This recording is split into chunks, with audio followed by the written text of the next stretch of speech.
massive, anomalous energy signature has been detected, emanating from 3 miles beneath the Antarctic ice sheet. Are the world's superpowers converging for a scientific discovery?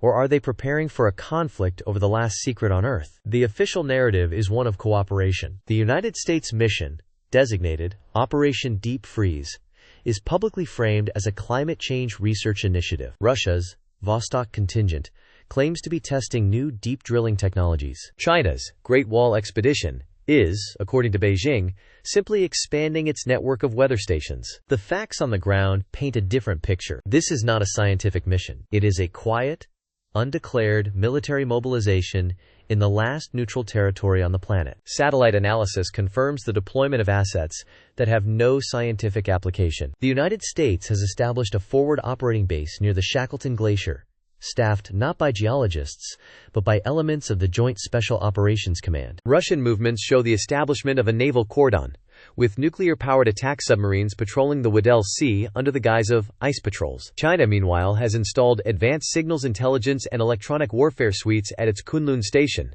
effectively blinding other nations' surveillance satellites in a 500-mile radius around the Anomaly. These actions represent a flagrant violation of the 1959 Antarctic Treaty, an agreement that demilitarized the continent and reserved it exclusively for peaceful scientific investigation. For over 60 years, that treaty held. Now, it is fracturing under the weight of what lies beneath the ice. The world's most powerful militaries are not positioning themselves for discovery. They are positioning themselves for dominance over a potential paradigm shift in human history. The race has begun, and the starting pistol was fired in absolute secrecy. At the 3-minute mark, the operational picture becomes critically clear. Leaked seismological data, cross-referenced with neutrino particle detection streams from the IceCube Observatory, confirms the energy signature is not geological. It is artificial. The waveform is not chaotic, like that of a geothermal vent or seismic activity. It is structured, pulsing in a complex rhythmic sequence based on prime numbers.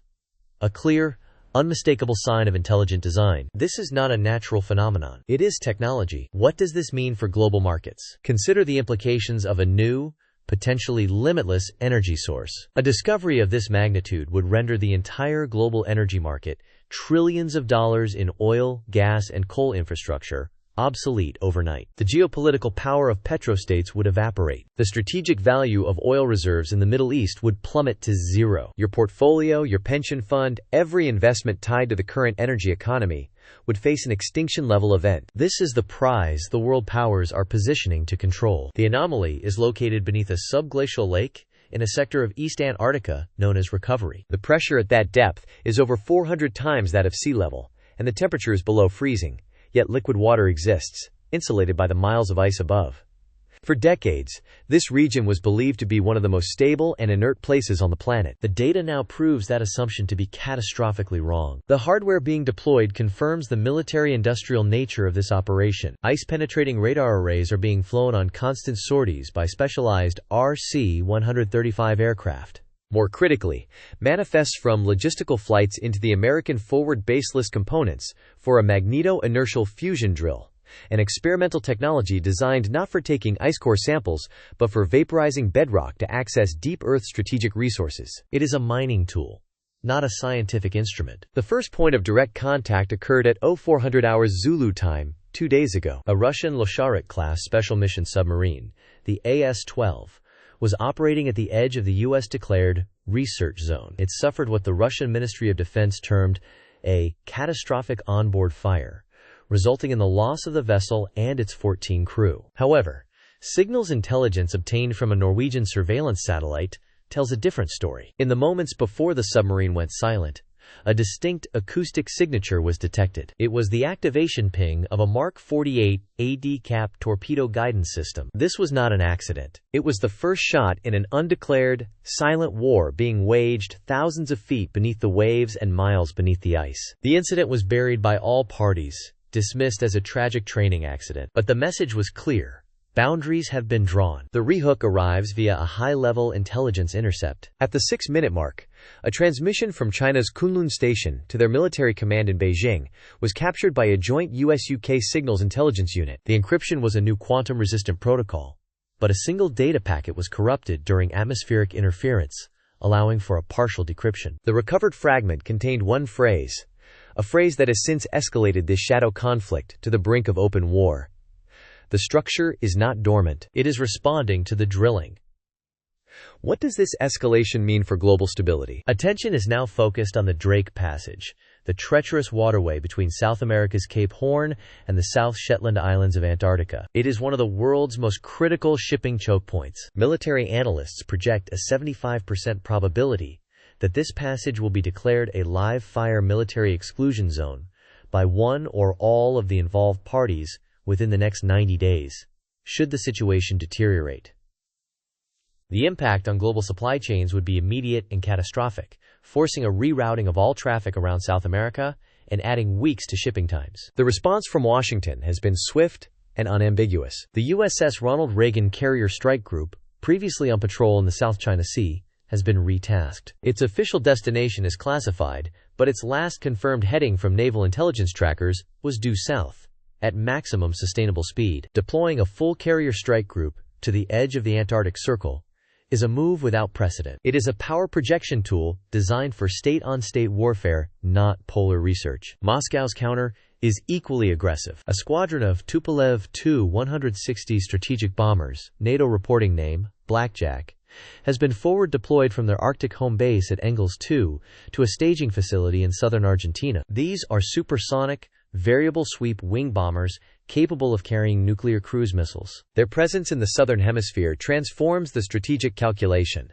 placing every asset on Antarctica within their strike range. The pretense of science is over. This is now a theater of war. The personnel on the ice reflect this reality. The research teams at the core of each nation's expedition are composed of Tier 1 operators. Photographic analysis of the American base confirms the presence of individuals identified as belonging to the Naval Special Warfare Development Group, more commonly known as SEAL Team 6. Russian personnel match intelligence profiles for the Spetsnaz Guard Brigade, while China has deployed its elite, Snow Leopard Commando Unit, specialists in high-altitude, extreme cold weather operations. At 2200 hours last night, a USRQ-4 Global Hawk surveillance drone was conducting a high-altitude survey over the Anomaly's coordinates. It was broadcasting a live thermal imaging feed back to U.S. Space Command. For 7 hours, the feed showed nothing but the uniform, deep cold signature of the ice sheet. Then, a massive heat bloom suddenly erupted from the drone's focal point, overwhelming the sensor. The temperature on the surface of the ice spiked from -60 degrees Celsius to over 200 degrees in less than 5 seconds. Before operators could process the data, the drone's signal went dead. The last single frame of video, transmitted before the blackout, was captured. It shows the ice shelf fracturing, and from the chasm, a perfect 90-degree angle of something vast and dark beginning to rise. This single frame has become the most classified and scrutinized piece of data on the planet. Its implications are terrifying. What we are witnessing is not a natural geological event. It is the deliberate, mechanical emergence of a manufactured object of unknown size and origin. The term structure is no longer adequate. The Pentagon's internal designation for the object, pulled from a leaked Joint Chiefs of Staff briefing, is the antecedent. But this is where the story takes a turn that even the most hardened intelligence analysts were unprepared for. Because the thermal bloom and the loss of the drone were not the only events that occurred at that moment. The rehook is not what rose from the ice. It's what came from the sky. At the exact moment the Global Hawk went offline, the SETI Institute's Allen Telescope Array, engaged in a routine sky survey, registered a powerful, anomalous signal. It was a narrow-band transmission, impossibly clean, originating not from the stars but from Earth's surface, specifically from the exact coordinates of the Antarctic anomaly. The structure wasn't just waking up, it was talking. The signal lasted for precisely 3.14 seconds. It wasn't a broadcast. It was a tight beam transmission, a focused needle of data aimed at a single, seemingly empty point in space in the direction of the Oort cloud. For 6 hours and 22 minutes, military and civilian listening posts around the world held their breath, frantically retasking every available sensor to that patch of sky. Had we just witnessed a declaration? A warning? A distress call? And then, the unthinkable happened. A reply came back. From that exact point in space, a second signal was detected, aimed directly at Antarctica. It wasn't a complex message. It was a simple repeating sequence of prime numbers, a universal mathematical hello that can only be generated by a non-natural intelligent source. The geopolitical conflict over a buried artifact is over. A new, infinitely more terrifying reality has begun. The human forces converging on the pole are no longer fighting for control of a prize. They are standing at the epicenter of a conversation they are not part of. The aircraft carriers, the stealth bombers, the elite commandos, they have all been rendered strategically irrelevant, insignificant bystanders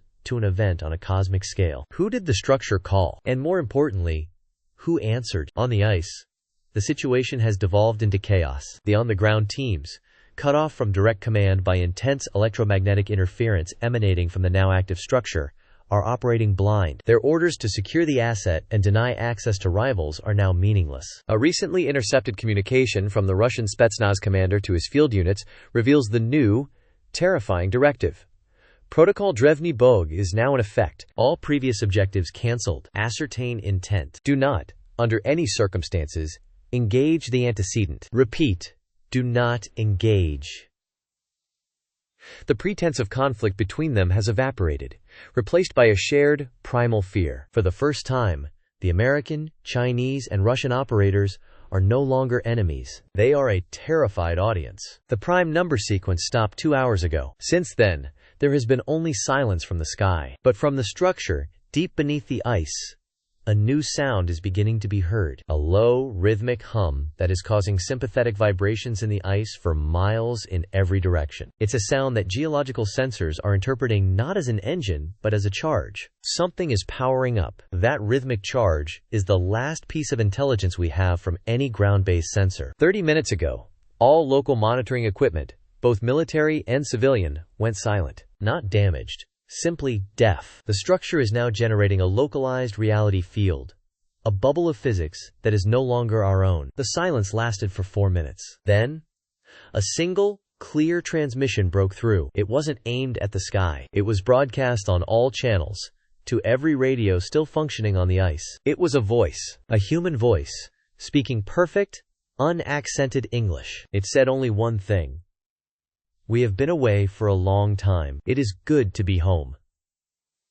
This was not a reply. It was an announcement. The antecedent is not alien. It is a relic of a past so ancient, it predates all known human history. A civilization that left this planet millennia ago, and left a key in the ice to let themselves back in. The call to the Oumuamsrc cloud was not a distress signal. It was a trigger for a long-range, automated system. The key was turned. The lock has been opened. That ring of light is now expanding. It is not a weapon. It is a gateway. On the ground, the terrified soldiers of 3 nations are no longer looking at the black corner of the structure. They are staring up at the sky, at a sky that is no longer theirs. Through the shimmering portal, they see not the black of space, but the swirling light of a different star cluster, a different galaxy. The geopolitical chessboard has been overturned. The game we were playing is over. Our world, our history, our understanding of our own origins has just been rendered obsolete. We are not alone in the universe. We were never even the first owners of our own planet. The question is no longer who is out there.